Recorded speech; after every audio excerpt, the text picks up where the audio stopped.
Born into a world where my last name opened more doors than I wanted, you could say I had it all set up for me.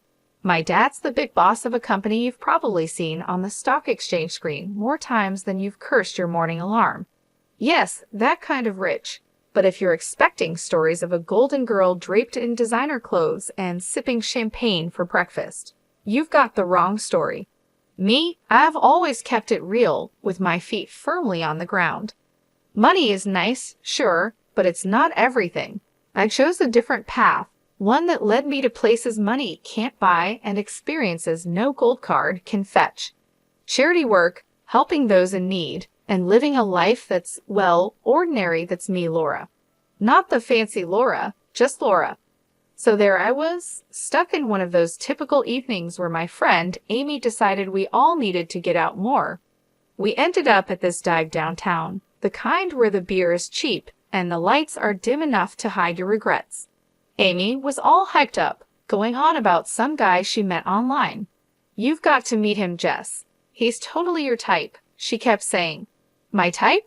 Since when did she decide she knew my type? Anyway, we're there, and in walks this guy, not Amy's online prince, but another dude, Eric. He was there with some friends, looking as out of place as a cat at a dog show. He wasn't dressed to impress, just a simple t-shirt, jeans, and this easy smile that lit up the room. We got to talking, and it was easy, like really easy. He worked a manager job at a place I'd never heard of, nothing fancy, but he talked about it with this passion that was kind of infectious. "You really dig your job, huh?" I remember asking, sipping on my third beer. "Absolutely," Eric shot back, leaning in. "Every day is a challenge, but hey, I'm not here to bore you with work talk." "What about you?" Amy mentioned charity work. I shrugged, trying to downplay it. "Yes, a bit of this and that. Just trying to do my part, you know." "That's cool, really cool," he said, and I could tell he meant it, not in a trying to impress you way, but genuinely. The night went on with our group mingling, but Eric and I stuck together, chatting about everything and nothing. It was refreshing talking to someone who wasn't trying to sell me on some investment or brag about their latest acquisition. As the night was winding down, Eric got this look in his eye like he was working up to something. "Hey, Laura, I know this is kind of forward, but would you want to grab dinner with me sometime? Just us?" I remember feeling a mix of surprise and excitement. "Sure," I said, trying to sound cool about it. "I'd like that." On the way home, Amy was all giggles and "I told you so." I just smiled, thinking about the evening. Eric was a breath of fresh air in my often too stale world. Little did I know how much things were about to change. It wasn't long before going out turned into hanging out at each other's places, which mostly meant my cozy apartment because Eric's roommates were a circus and a half. One evening, sprawled on the couch after devouring what might be the world's most average takeout pizza, Eric turned to me, his eyes serious, but his tone light. "Laura, how do you feel about making this a more permanent arrangement?" he asked, crumbs still clinging to the corner of his mouth. I raised an eyebrow. "You proposing we split a Netflix account or something more along the lines of a life together?" He chuckled, brushing off the crumbs.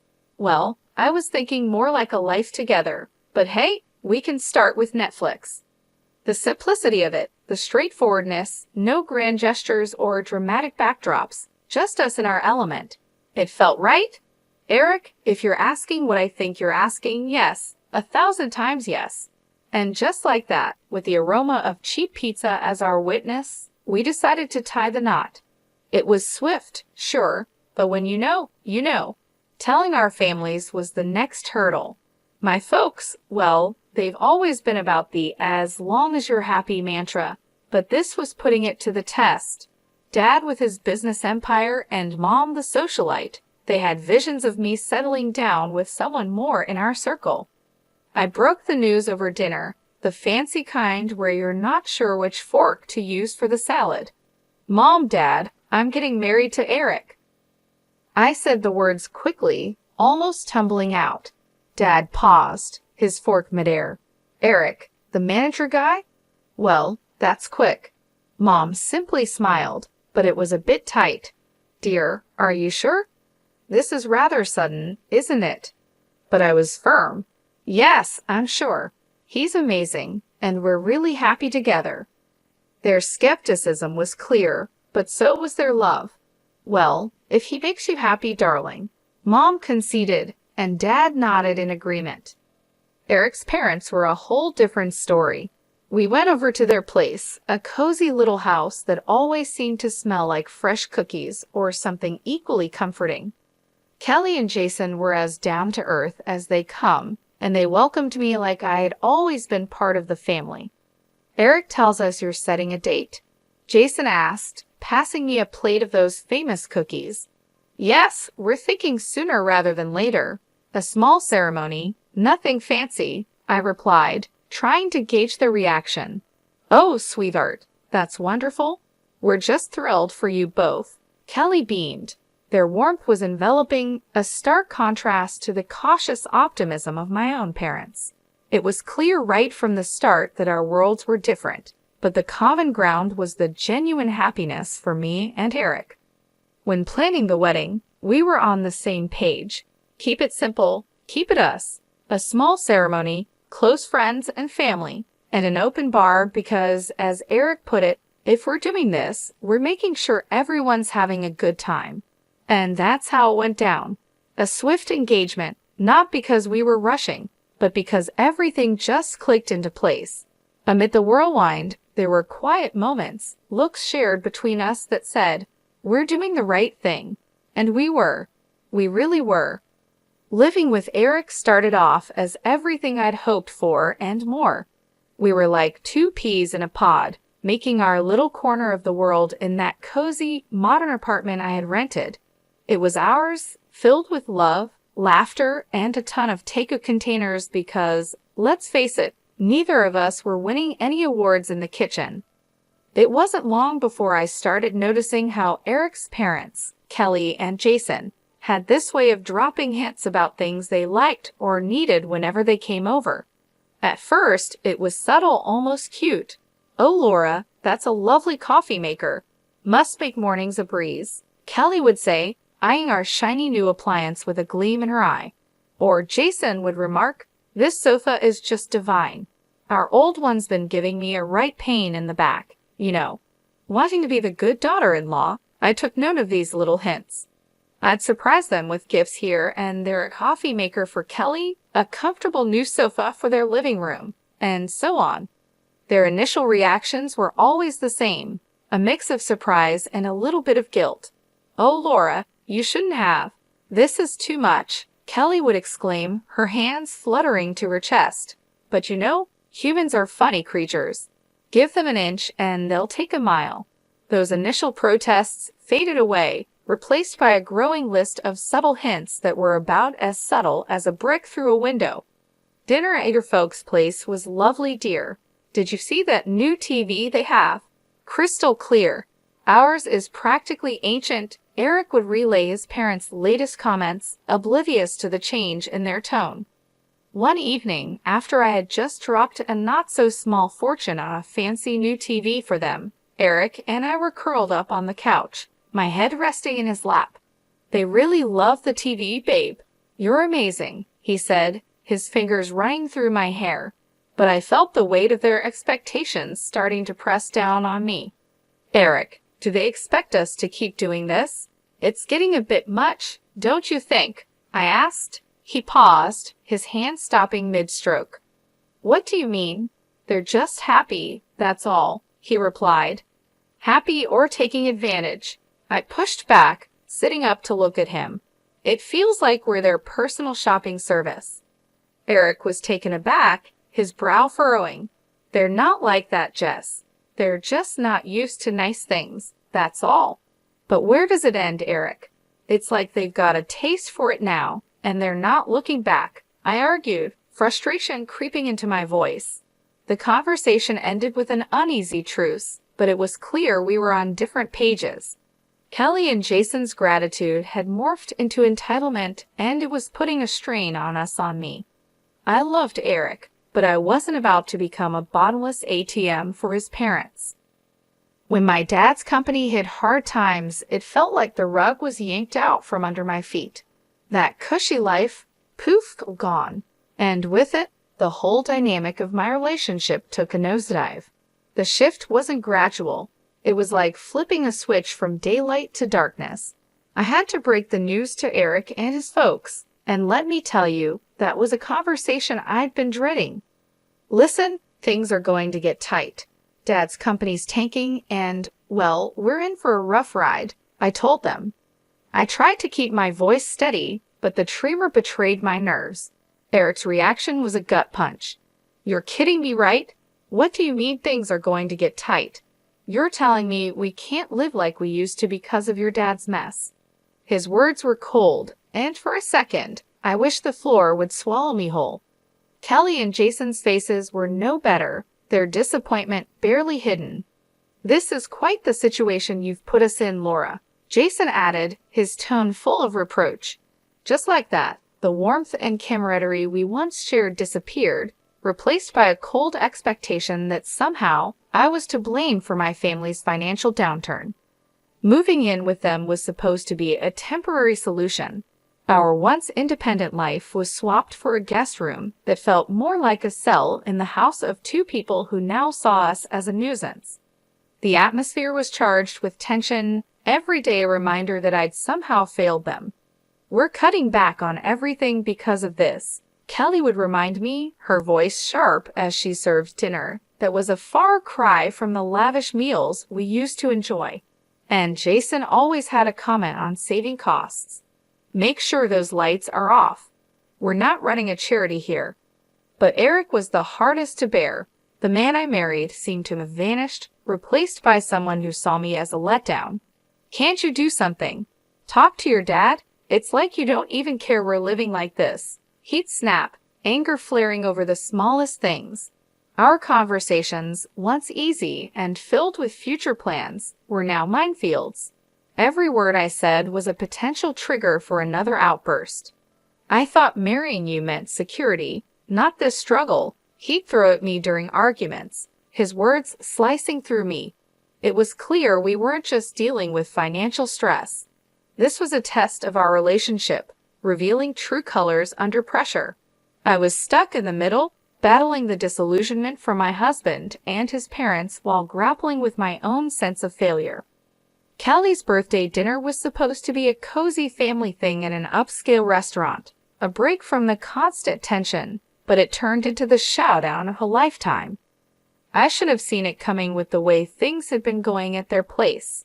We're all sitting there, menu in hand, and I'm trying to keep the peace, just blended to the background. That plan got ruined the second orders started flying.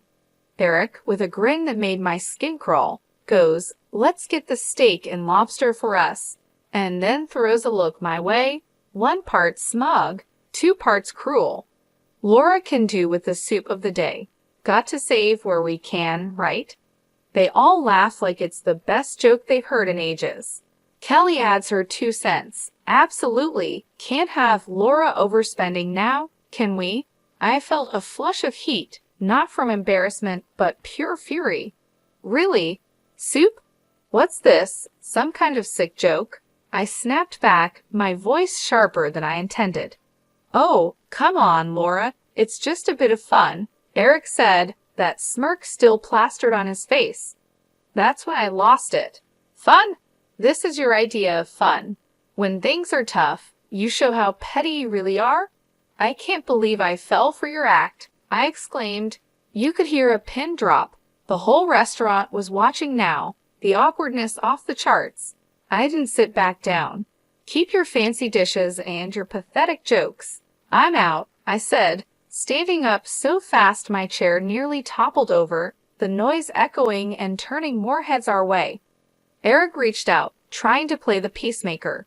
Laura, don't. Let's not make this a scene. A scene? You think I care about making a scene after that stunt. This is about respect, something you clearly have none of, I said, yanking my arm free and heading for the exit. The weight of their stares was on my back, but stepping out into the night felt like breaking out of prison. My phone was blowing up, Eric no doubt trying to do damage control. I ignored it, my mind made up. I drove back to their place, a storm of emotions brewing inside. How had things gone so sour? Eric and I were a team, or so I thought. But that dinner was a slap in the face, a wake-up call I couldn't ignore. Back at the house, I packed my bags in record time, each folded shirt a reminder of the life I was leaving behind. It wasn't just about leaving a place. It was about leaving a relationship that had shown its true colors. I turned off my phone, cutting off the barrage of messages. The silence was eerie but welcome. That night wasn't just the end of a disastrous dinner. It was the close of a chapter. I had no interest in revisiting after the disaster that was Kelly's birthday dinner. I found myself driving to my parents' house. The night was quiet, a stark contrast to the storm raging inside me. By the time I pulled up to their driveway, my decision was made. I needed sanctuary, but more than that, I needed advice, something only my dad could offer. Walking into the house, the familiarity of it all was both comforting and jarring. Mom was asleep, but Dad was up, sitting in his study surrounded by papers that seemed less important the moment I stepped in. "Laura, what are you doing here at this hour? Is everything okay?" he asked, standing up, concern etched on his face. I took a deep breath, and the events of the evening poured out of me in a flood. I told him about the dinner, about Eric and his parents, and how I felt like I'd been reduced to nothing but a source of income for them. Dad listened in silence, his expression hardening with every word. When I finished, he sighed, a sound that carried years of experience and a hint of sorrow. "Laura, I saw this coming. I just hoped I was wrong," he finally said, his voice steady but filled with empathy. "How could I have been so blind, Dad? I thought Eric and I were different," I said, feeling the weight of my naivety. He walked over, putting an arm around my shoulders. "You wanted to see the best in him and them. There's no fault in that. But people show their true colors in tough times. It's a hard lesson, but an important one." I nodded, the reality of his words sinking in. "But what do I do now? I can't go back there." "You'll stay here for starters. As for the rest, we'll figure it out together," he assured me, his confidence a balm to my frayed nerves. Then he shared something that took me by surprise. "You know, the company's situation isn't as dire as it seems. We're actually on the verge of a breakthrough." It was a strategic move, a way to weed out the opportunists. I stared at him, stunned. "So you mean to say we're not broke?" He chuckled, a sound that was part relief, part amusement. Far from it, but it was important to see who would stick around when the chips were down. Unfortunately, Eric and his family showed their true selves. The revelation was a lot to process. My anger towards Eric and his parents was now mixed with a sense of vindication. They had revealed their true motives and, in doing so, had freed me from a future of manipulation and deceit. "Dad, I don't know whether to be relieved or furious," I admitted. "Probably a bit of both," he said, giving me a reassuring squeeze. "But the important thing is you're free to make a better future for yourself." I admit it, the emotions battling inside me were both. "It's okay, but remember this experience has taught you something invaluable about people and their intentions. Use it, learn from it," he advised, grounding me. Walking up to Kelly and Jason's house the next day felt like heading into the lion's den. I was ready for a showdown, but nothing could have prepared me for the cold reception I got. Eric was standing there, divorce papers in hand, with a look that could only be described as triumphant disdain. "Here you go, let's get this over with," he said, practically shoving the papers at me. His parents were hovering behind, barely containing their glee. Finally getting rid of the freeloader, Kelly snickered and Jason nodded in agreement, a smug smile plastered across his face. Eric joined in. "Yes, turns out you're just an ordinary dummy without your daddy's money. Thought you'd cry, but guess what? We don't need a tearful mess around here." Their words stung, but not in the way they expected. I felt a bizarre mix of anger and liberation. I looked at the papers, then at them, and without a word, signed where I needed to. As I did, Their smiles widened, thinking they'd won. But I had the last laugh. Pulling out a newspaper from my bag, I slapped it down on the table with more force than necessary. "Thought you might find this interesting," I said, my voice dripping with unrestrained satisfaction. The headline screamed about my dad's company making a monumental comeback, profits soaring higher than ever. Watching their faces drain of color was a sight I'd pay to see again. Kelly and Jason's smugness vanished, replaced by shock, then desperation. Eric's arrogance crumbled, leaving him looking like a child who just lost his favorite toy. Kelly suddenly switched gears, stepping towards me with arms wide open. "Oh, my sweet girl, it's all a big misunderstanding. Let's hug it out." Jason, ever the opportunist, chimed in. "Let's not rush things. Sit down, have a coffee, and we can talk this through." And Eric, oh Eric, he was the picture of regret. "I was wrong, okay. We can fix this. I want to make everything right, please." Their sudden change of heart was almost comical. Almost. I couldn't help but laugh, a deep, hearty sound that felt cleansing. "You three are something else, you know that. But here's a news flash for you. I'm done. Done with the lies, the manipulation, and the so-called family that only values me for my bank account." I turned to leave, their protests and pleas fading into the background. They called after me, a mix of desperation and disbelief in their voices. But I didn't look back.